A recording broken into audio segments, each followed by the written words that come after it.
This is the iPhone.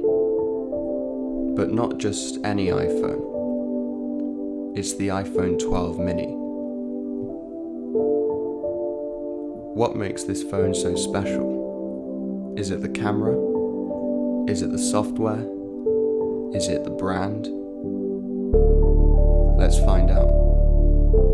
The first thing to talk about with this phone is the design, which is probably what made me like it the most. Of course, I'm talking about the size. This device is much smaller than most other flagships these days.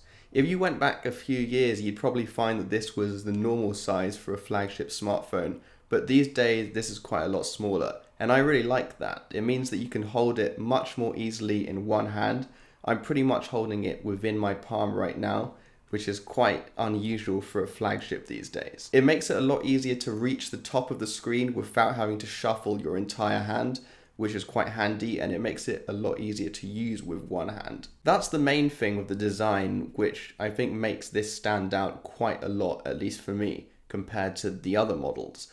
But the other things are quite standard. It's pretty much a glass sandwich with aluminium frame, and you've got the new camera bump, which has become quite a standard thing these days. The other thing which stands out a lot as well with the design is the industrial rectangular block design that we got from the iPhone 4 back in the day.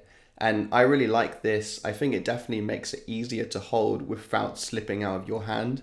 And it just adds to that really industrial feel that we like from Apple. The only downside that I found with this design is that the aluminium on the frame is quite soft and it does indent quite easily if you drop the phone.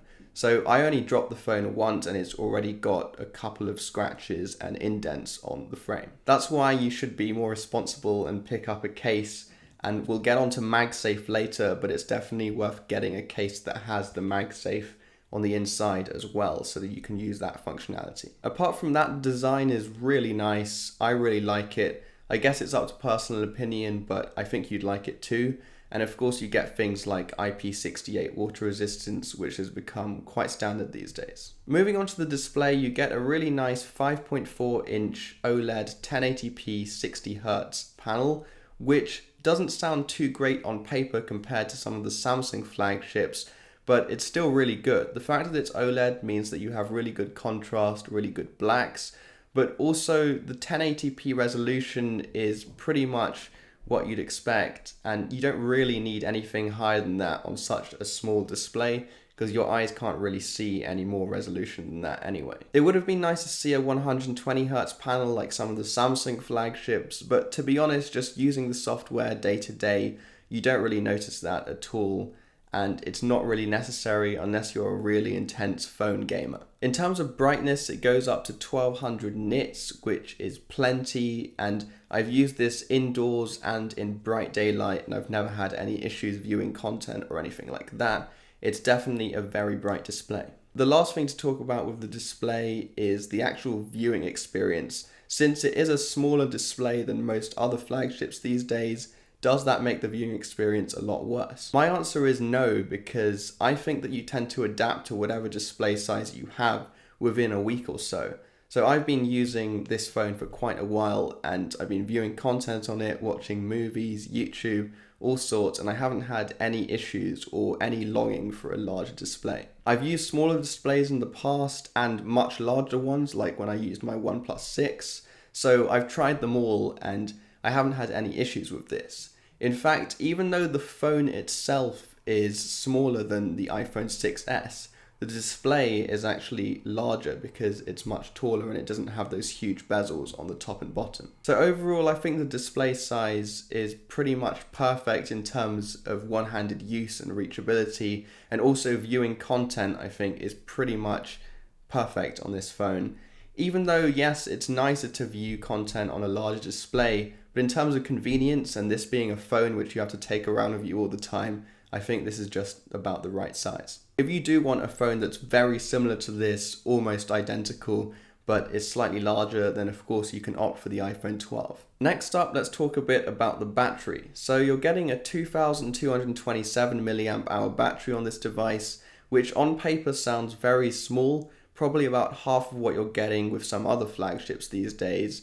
but I'll tell you from experience that it definitely lasts the full day. Admittedly, I haven't been doing any crazy gaming on this device, but I have been viewing a lot of content on YouTube and watching movies as well throughout the day, listening to a lot of music, connecting to Bluetooth speakers, and it hasn't run out of battery on me once throughout the entire day. I think we can peg it down to the efficiency of the A14 bionic chipset, which works so well with the software that you don't really need such a large battery anymore, and it runs throughout the entire day without any issues. So that's great. Even though it's a really small device with a pretty small battery, you shouldn't have any battery issues, or at least that's the experience I've had in the last 2 months. Now, in terms of charging, if you have a fast charger which you can buy from Apple, then you can get up to 20 watts fast charging, which should give you around 50% in 30 minutes, or at least that's what they advertise. It is important to mention though that you don't get this out the box. In fact, you don't even get a power brick in the box, as you probably already know, so you will have to buy that separately unless you have one in your house already. Now, in terms of wireless charging, you can charge up to 12 watts with any Qi wireless charger, or you can also buy the MagSafe charger, which we'll get onto in just a bit. And those speeds are pretty decent these days. Definitely there's other phones out there which can charge with a much higher wattage, like even 50 watts from some Xiaomi phones, I believe. But this is actually pretty decent anyway. And most people, probably like me, charge throughout the night most of the time, so you don't really notice that sort of thing. Now let's talk about MagSafe a bit, which is the new addition to the iPhone 12 lineup. What it is a ring of magnets on the inside of the phone which allows you to attach a variety of accessories to the back of the phone. You can either buy those accessories from Apple directly, or if you want to save some money or look at some other option, there's a lot of third-party accessories out there now as well. It is important to know that if you have a case on your phone, like I do over here, you need to buy a case that has the MagSafe compatibility as well, so the case will also have magnets on it, which allows the accessories to stick to the case without being too flimsy and falling off. I personally went with a third-party MagSafe wallet accessory, which has worked quite well because it's very slender and it attaches to the phone really easily, which is nice.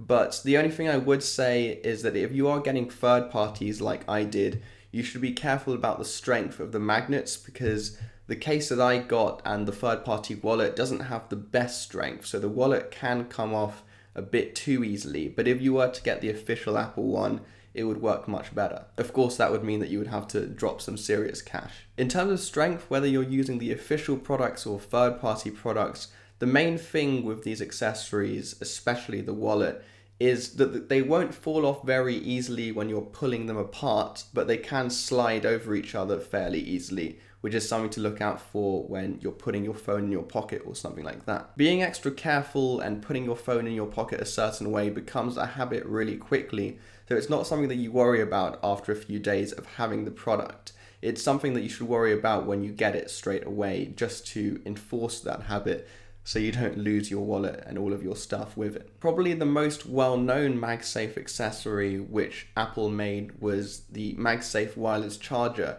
which attaches to the back of your phone and is like a mini hockey puck.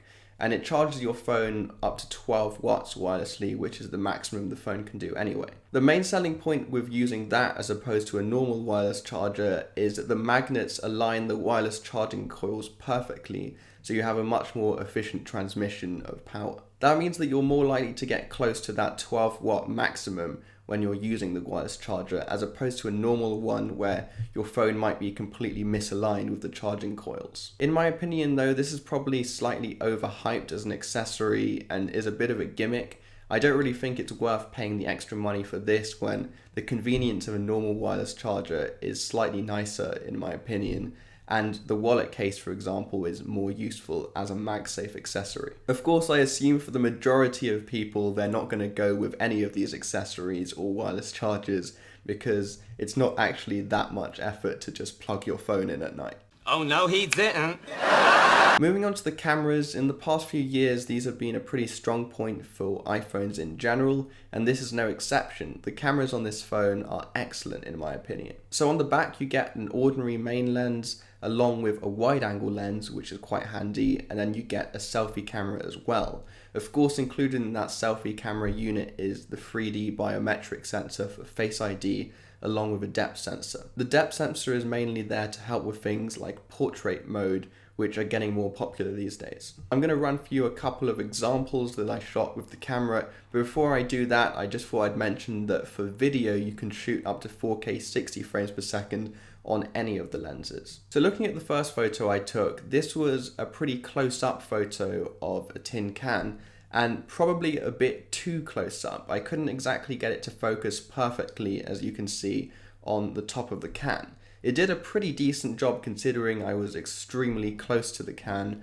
but it would have been nice if it could get it a bit sharper. The next photo is the exact same can from a tiny bit further back, and as you can see, it got it spot on here. The colors are great, there's no lack of sharpness anywhere, which is really good, apart from a bit in the background, but that's just a natural thing which lenses do. Moving on, I took this photo of some leaves and the sky behind it in the background, and although at first it might seem like it got the colors on the sky wrong, no, that's what the sky actually looks like today. It's completely grey and no sun. So it wasn't a perfect day to take a photo out in nature, but it got the sharpness really good on the leaves and the colors are really true to life, which I can tell you from my own experience. I also took these two photos of some leaves just hanging out in the open with a bit of a background behind them, and that was just to show that the focus is pretty good on these lenses as well, and it didn't lack any sharpness on the subject or the edges of the subject as well.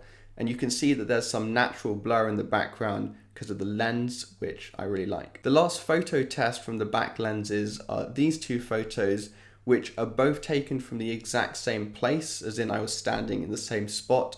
And as you can see on the first photo, I could hardly get any of the olive tree in, but with the wide angle lens, or switching to the wide angle lens, it gets the entire tree in the photo, or almost the entire tree.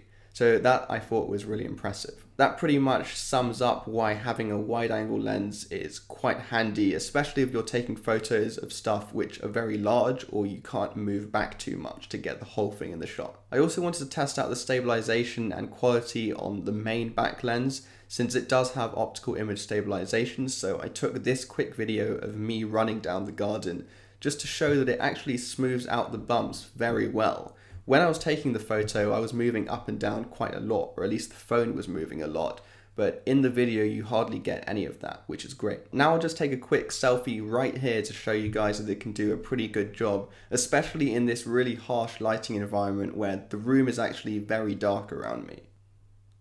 So that's that photo. You can tell that it got the colors pretty good, and it wasn't too bothered by the darkness around me either, so I think that's a very successful photo. I think these tests pretty much sum up that the cameras on this device are pretty excellent, and I definitely don't think you'll be disappointed with them at all. I will do a quick video test with all three cameras on this phone to show you what the video quality and mic sound like on the device, and I'll do that right now. This video is coming straight from the phone's selfie camera, and the audio you're hearing is straight from the phone's mics.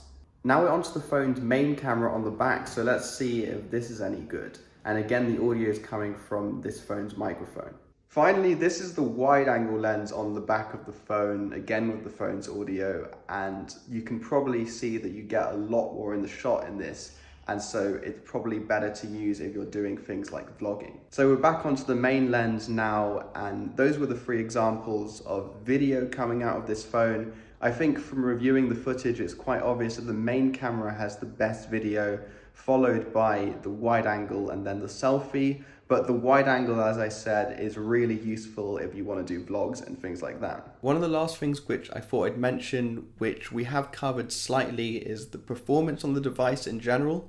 It is rocking the A14 bionic chipset, which is Apple's new chipset, and it's very efficient. And that's exactly why, as I said before, you don't need such a huge battery for it to run throughout the day, because it's very well optimized to run with iOS, which is the software. Paired with this, you get 4 GB of RAM, which again doesn't sound like that much. We're getting like 8 or even 16 GB of RAM on some crazy phones out there these days, but you don't need that much RAM if the chipset is really well optimized to run with the software, iOS in this case. So from my experience in the past 2 months, everything runs really well on this device. Apps open really quickly, nothing takes too long to load, and there's definitely no glitching or lagging, which I think shows pretty much that there's nothing to worry about in terms of performance. Of course, whether you like iOS is very subjective. I've tried both Android and iOS in the past and liked both of them very much.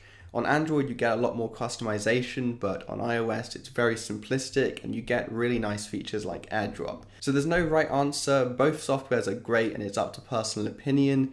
Of course, iOS does run very efficiently with Apple's chipset since they're both made in-house. That's definitely something to consider. The last thing to talk about, of course, is quite important, and that's price. So in the US on the Apple website, this sells for $699 and also £699 in the UK. Now in the UK at least, you can get it for £579 on Amazon, but I couldn't find that option on the US Amazon website. You can, however, get a student discount on the Apple website, which I believe is around 10%, and that should help with the price quite a bit. I think compared to some of the other flagship prices these days, for what you're getting with the latest chipset, really good battery life, even though again the battery isn't that big, the latest version of iOS, which is excellent, those cameras, and all of the other features we talked about, including MagSafe, I think the price is perfectly reasonable. I would personally recommend this phone to most people. What I would say is definitely pick up a case because that frame does chip quite easily. That's it for this week. If you like the video, then please leave a thumbs up. And if you want to see more content like this in the future, then smash that subscribe button and hit the notification bell below.